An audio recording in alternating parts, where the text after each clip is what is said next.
I enjoy being able to solve problems. I enjoy being able to get people to think on a different level.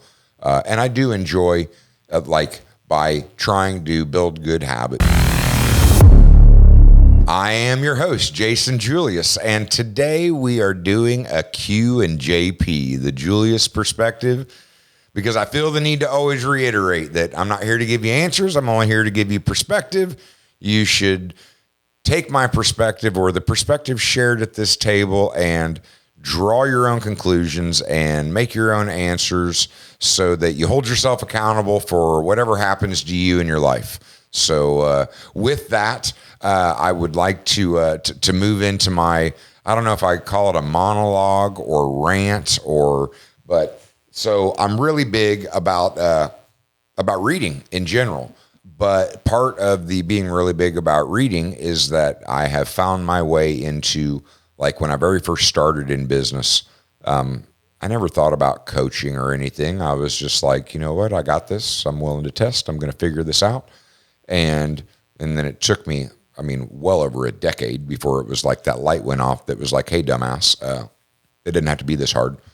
There are other people out there that will share their knowledge with you.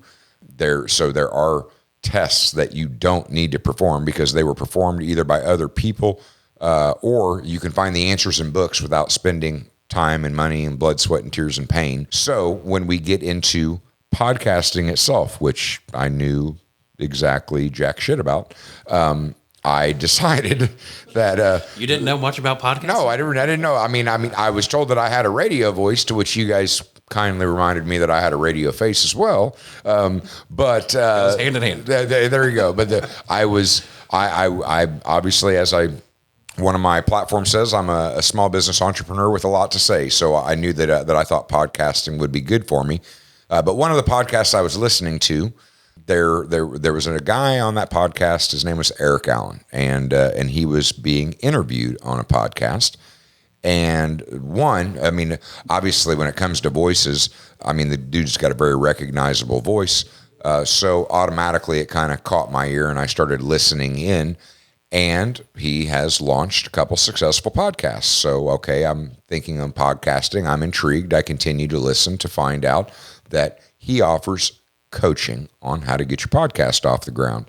The reason I'm talking about this right now is because I just finished my Eric Allen podcasting coaching, let's say, program, and he sent me this burnt wood plaque signifying my completion, my certificate of completion for the ericallenmedia.com to start, launch, and run your own podcast in 30 days with Eric Allen. And April 8th, 2022. And I thought that was just like, if you guys ever read the book Giftology, you'll understand just how powerful this is, like how much this means to me to actually get this from him, because it's just a cool little gift.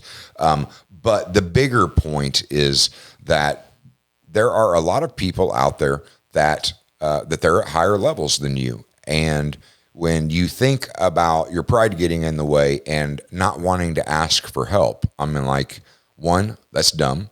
Your pride getting in the way can be one of those why 9 out of 10 fail in the first year, and of the one that makes it 9 out of 10 fail in the first 10 years. Your pride, ego getting in the way can be one of them.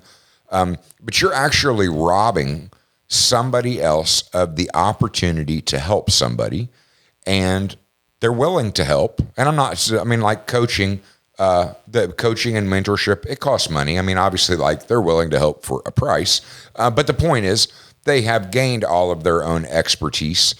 So I realized that I didn't need to make all of the same mistakes that I had made in the past.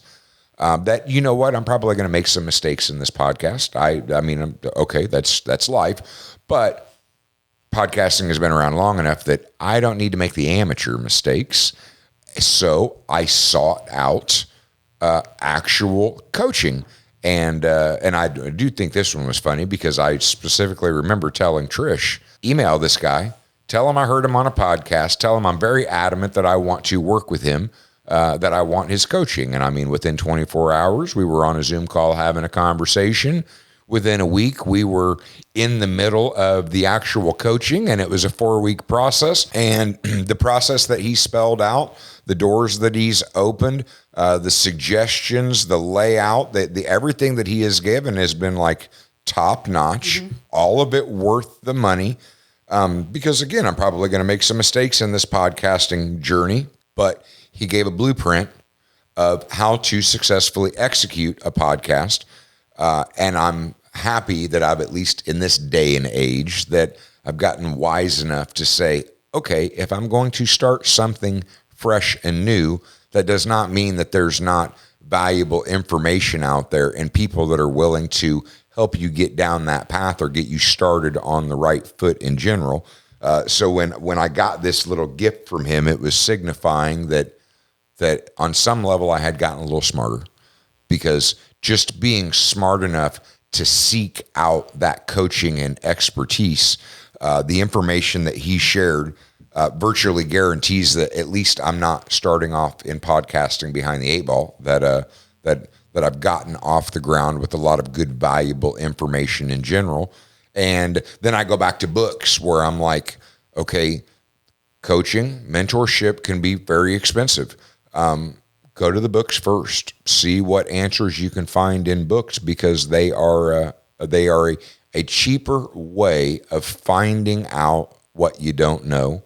And then as you get a little further down the road and you got a little bit of money in the bank and you want to shortcut the process, well, there are coaches out there that will help you do just that. I mean, there's all kinds of very specific items that people will coach you on, like podcasting.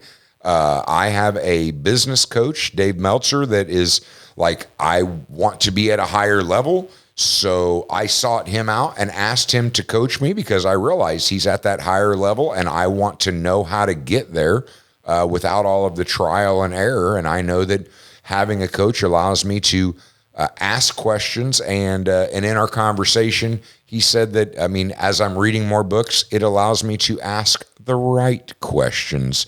And the better questions that you can ask, the better information that you gather, the further down the road that you get. And whether it be in coaching or mentorship, or just simply actively reading books and always being willing to learn and grow. I read in one piece where it was like, the mistake people make is that they think that once they're out of high school or college, that their learning is over. And those are the people that go out and work for somebody and earn a living. And I mean, your own quality of life is really going to be determined by your mindset. The really successful people realize that all that did was give them the foundation for how to learn. And they spend the rest of their living, breathing life learning and growing and applying and realizing the whole journey is wrapped around continually learning, so that you can, as they say, level up. And I'm like, Donkey Kong as a video game. I mean, you don't get to the next level until you've shown you've learned the lessons from this level. You're able to progress to the next level. And how do you do that? By constantly being willing to read, learn, grow, seek out information, seek out mentorship. So if nothing else, I'm proud enough of myself to at least say, I've gotten wise enough to know that when I want to get into something new, I don't have to start off at day one, that I can seek out books and seek out coaching and mentorship that will at least get me started at day 30. That's instead of starting at day one. And I see a lot of people that they have good intentions, even when it comes to podcasting, but they just jump on and register and do it. And I'm like, well, if seeking out that coaching, reality is it wasn't that expensive. It was pretty nominal for, I felt like what he charged was a good price for all of the, I mean, he gave a whole lot more value in that 4 weeks worth of coaching than what he charged for. I thought that we got our money's worth out of it across the board. And new relationship, because I think the world of the guy, and I'm sure I will find ways to do business with him later on. But it doesn't matter there are people that get life coaches, sleeping coaches, meditation coaches.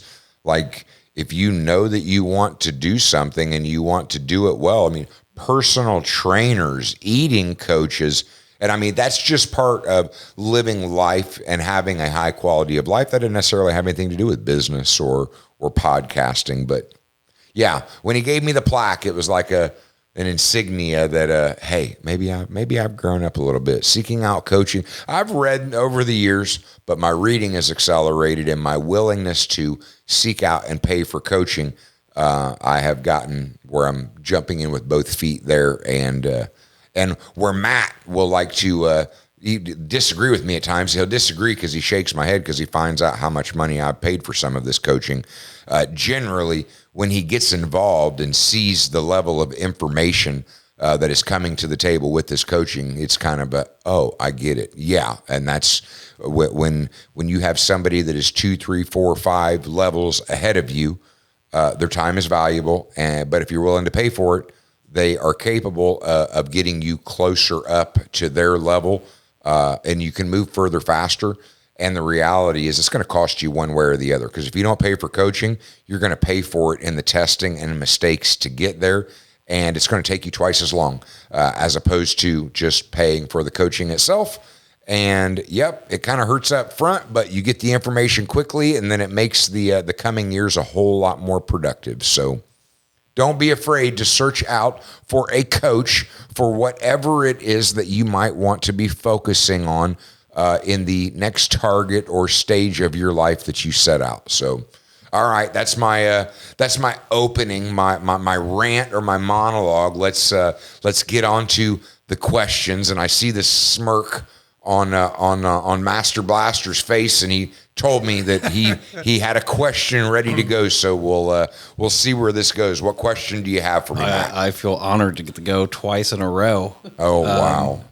So I'll just let that soak in for a minute. Mm-hmm. Because he doesn't really care about me. Oh, my Lord. Here we go again. So I thought a good one to come up with today would be, how do you have accountability without consequences? How do you have accountability without consequences? I understand what you're saying. In my eyes, accountability is being willing to have, I go to a book that I just read by Kim Scott called Radical Candor. Halfway through it. Okay, now I'm not saying that inside of her book, it definitely does come down where she's like, okay, there are some people that fit into certain categories that you must fire, i.e. consequence. But that's a rarity, because how do you have accountability without consequence? Well, what I'm getting at is that I don't think that you should automatically pair accountability with consequence. I think that you should be starting out by pairing accountability with feedback and an initial understanding of all people are good people. And if you take that mindset, yeah, you're going to find some bad ones, and you're going to find some ones that inevitably you need to fire. You're going to find some of them that, you know what, it's just, while it might have looked like a fit or a puzzle piece that worked in the beginning, it's just not a good fit, and they're not in the right line of work. And by firing them, you're actually doing them a favor by trying to help them get into a different line of work. But that's not my point. Feedback and accountability is about having honest conversations with people so that you are both being clear about strengths and weaknesses, so that you're putting the cards on the table to make sure that things are not swept under the rug. And that's part of the culture of accountability, is always having that feedback so that you're having honest, brutal if necessary, conversations with people. And if through having that accountability and that feedback, then over time it seems like you're not making any progress with somebody, okay, well, it's a foregone conclusion. If you have a culture of accountability and you have feedback and there's no progress being made, well, then inevitably you're going to lead to a consequence. The consequence is going to be separation, because in capitalism, if you're actually trying to compete, You got to have a team, and a team is constructing the best team that you can construct. And if you're having accountability and feedback and improvement is not occurring, well, then at some point separation has to occur because your job is to put together the best team possible. I just don't think leading with consequence attached to accountability is the best way to get the best out of somebody. So I would prefer not talk about consequence, because that's a common sense foregone conclusion that if you're having regular meetings with somebody for the purpose of accountability and feedback, it's for the purpose of improving and the entire business and the entire group moving a ball forward. And if somebody is not improving and progressing, and somebody is not doing well with a radical candor or a very candorous environment where there's peer accountability, sometimes somebody's not going to fit into that culture in general. Okay, maybe it's not right for everybody. I personally would like to think that if it's not right for you, well, then you got personal issues that you need to shore up, because at the end of the day, if you're somebody that wants to sweep shit under the rug and you want smoke blown up your ass, well, you got issues. That's just not a healthy way to live. But honesty, brutal if necessary. Sometimes, some people can't handle the truth. That's one of those moments where, but do I want to lead with consequence attached to accountability? No, I don't think that that's positive. I don't think that gets the best out of somebody. You make a decision to bring somebody on. Okay, you're going to see, are they going to produce? Are they a good fit for the team? And you will give that feedback, and you will hold them accountable, and you will give them your perspective, and they will get better. And if they don't get better, okay, well, there's got to be separation. And I know the consequence that you're like, fire them. And I'm like, okay, I'm not, due to my background, I'm not overly enthusiastic about firing people. I look at it as a last resort. But the candor and the feedback and the accountability, I'm really big on. So the reality is, if somebody is actually going to get fired in my organization, unless they screw up really bad in a moment, they see it coming. Uh-oh. What? No. Go ahead. No. Oh, I didn't know she had a question. So okay. I am the peacemaker of the group. I try not to poke bear with a stick. Oh, I okay. feel like this is the best time to poke bear with a stick. And because we are where I'm gonna wrap up that JP right there, and we're gonna move on to Trisha's question, the galactic demigoddess. I would never call her the peacemaker, but she is capable of being a peacemaker.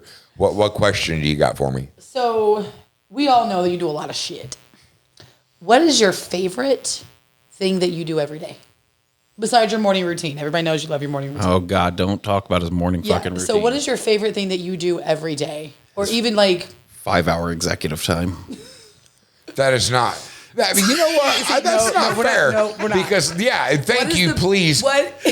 Because that's not fair. I literally, you guys, I wouldn't get up until 10 a.m. And for my executive time, I backed my whole freaking life up to get up early to make room for my executive time so that I was not inconveniencing anybody else because it was that important to me. But that's not fair.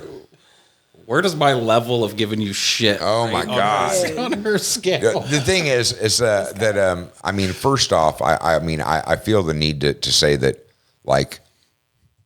I love the communication, and as I have grown and developed a little bit of wisdom, I enjoy the team building. I enjoy being able to solve problems. I enjoy being able to get people to think on a different level, and I do enjoy.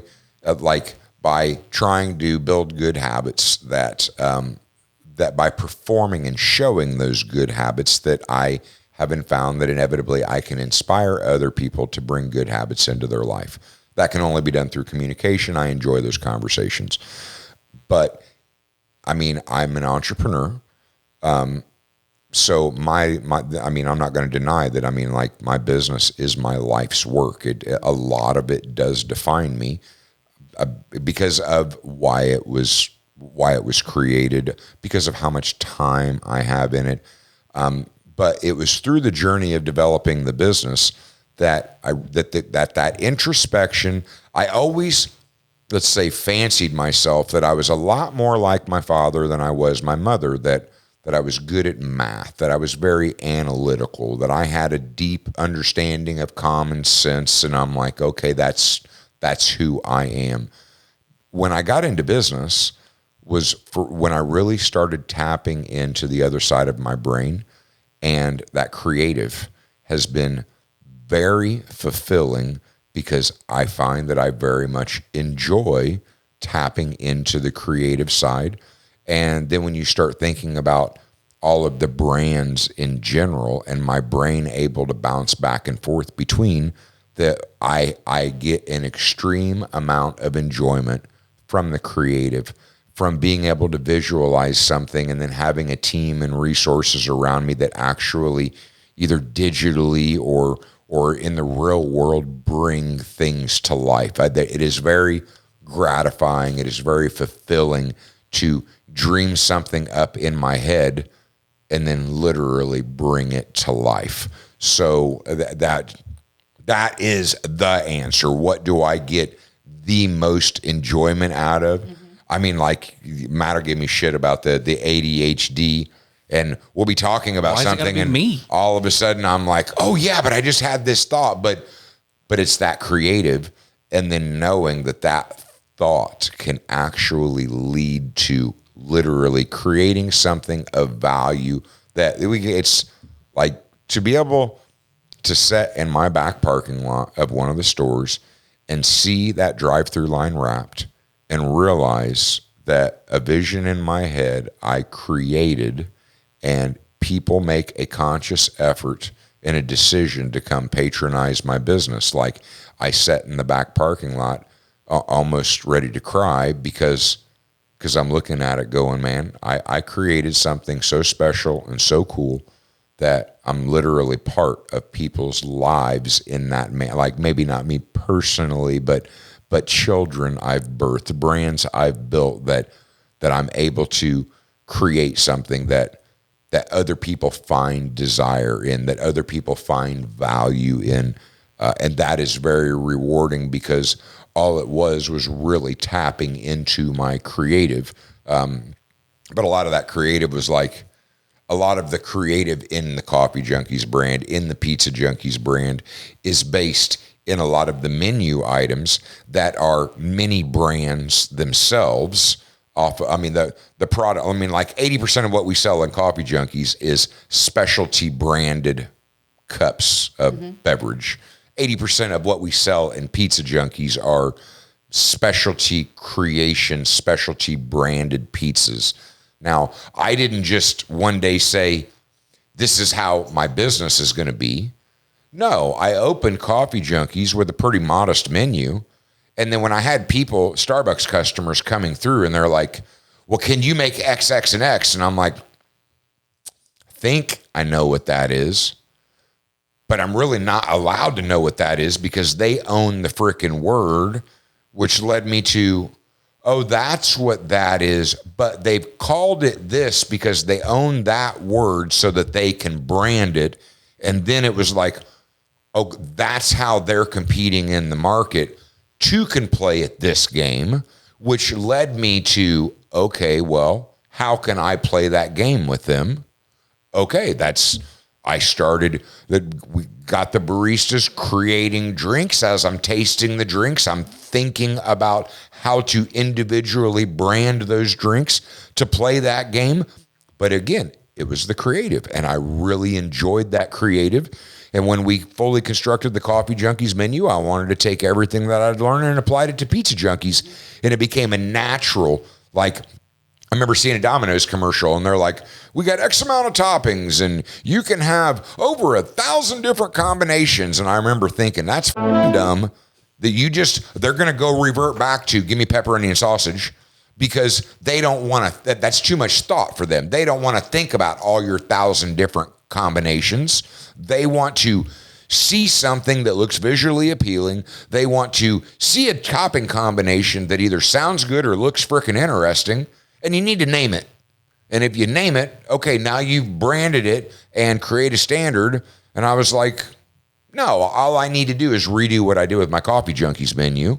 So I went about creating specialty branded pizzas, but I loved the creative because even once we came up with it's just like the Ricky Bobby. I'm like, how do you assign a taste to the name Ricky Bobby? Well, it wasn't. It was like pulling a little bit from this source. The kid that actually came up with the base model of that in particular pizza, his name was Ricky.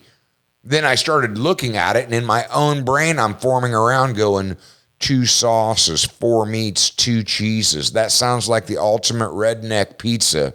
Ricky Bobby was the ultimate redneck in the race car driver. This is perfect. I can tie all this in together where creatively you make sense of things. A lot of good lines came out of that movie. But no, I'm not exactly. But they were all based in redneck country boy. Redneckery. Yeah, exactly.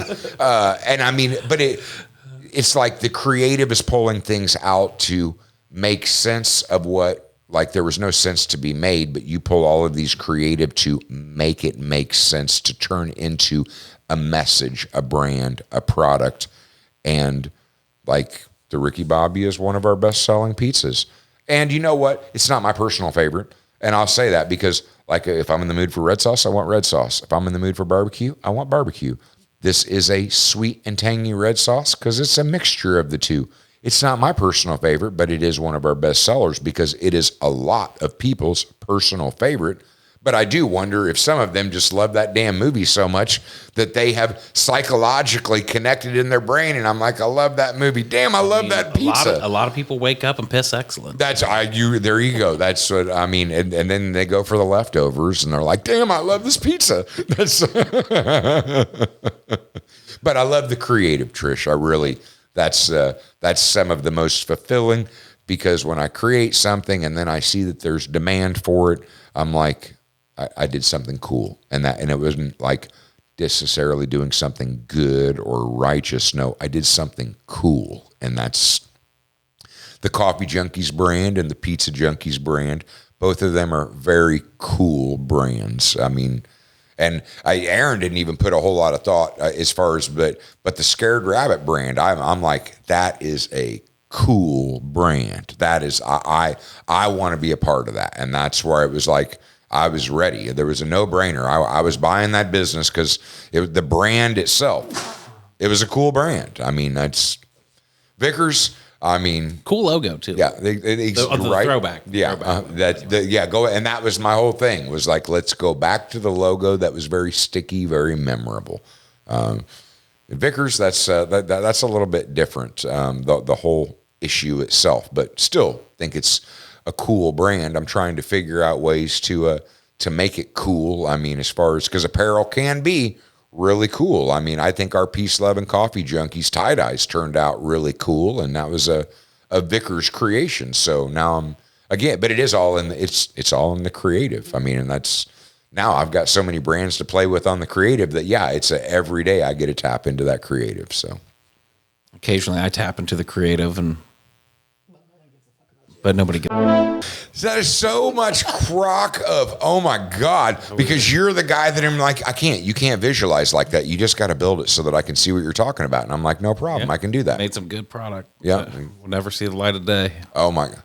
Because you keep defaulting back to the damn breakfast pizza, and I'm not turning open, or I'm not. Thank you. I'm glad you said it. Now, please like and comment and share how much that you. No, it's not. It's the. Would you eat breakfast pizza? It's the logistics and the monetary cost of breakfast pizza. It is a single line item. Mm-hmm. The kitchen does not open up until 10 o'clock. Right. The drive-thru opens at 6:30 in the morning. Mm-hmm. And if you sell breakfast pizza, that means I have to start scheduling manpower to come in to open up the kitchen at 6:30, 7 o'clock in the morning. And now I am adding extra labor off of selling a single line item in the kitchen, which means I don't believe that it can be profitably done. And that's exactly why I have said no. So, I mean, let's just throw some ideas out there. What about like a hangover pizza? Like Sunday mornings, maybe you could do like a breakfast line from like 9 to 11 and see how it works out. Just, how that goes. No, I get it. That's what I'm definitely saying. down for hangover. I'm not. I mean, and I'm not opposed to testing. It's just that the thing is it ain't no different than when somebody's like, oh, well, you should have decaf tea. Well, I mean, how many people ask for decaf tea? Not many. Yeah. So, like, just because somebody asks for breakfast pizza doesn't mean I'm going to run out and open up the kitchen early and start staffing to sell breakfast pizza. I need 20, 30 people saying, Oh, we'll get that off this video. International Facebook. there has to be demand for it. And the thing is I really question, like, I guarantee you if somebody comes through for a coffee every morning, chances are they're going to buy a muffin every day. Or they'll buy a muffin 3 out of 5 days. I think if I sold breakfast pizza, somebody would come through and they'll be like, yeah, I'll take a slice of that breakfast pizza. But are they going to take a slice tomorrow and the next day and the next day? No, likely not. And I do not think that it is a long-term profitable product to be bringing in. What about the also well-named Bradshaw nachos? Man, those nachos are nice. Now, that's not fair because you know as well as I do that we've got some pretty cool things in the works when it comes to the nachos. But we're not just doing the Bradshaw nachos. We've got a couple different versions of nachos in the works just because, I mean, the whole build your own nachos. But this is a story for another day, damn it. Really, I'm just hungry. Yeah, no, exactly. Yes. All right, that does it for the Q&JP. Share the show, please. Share the show. Definitely rate the show. If we made you feel anything at all, I mean, you got to rate the show. Definitely let us know what it made you feel. Give us a comment. Definitely give us a share. But thank you for listening. So until next time, after receiving all of my podcasting coaching, there will be many next times. You guys have a good night.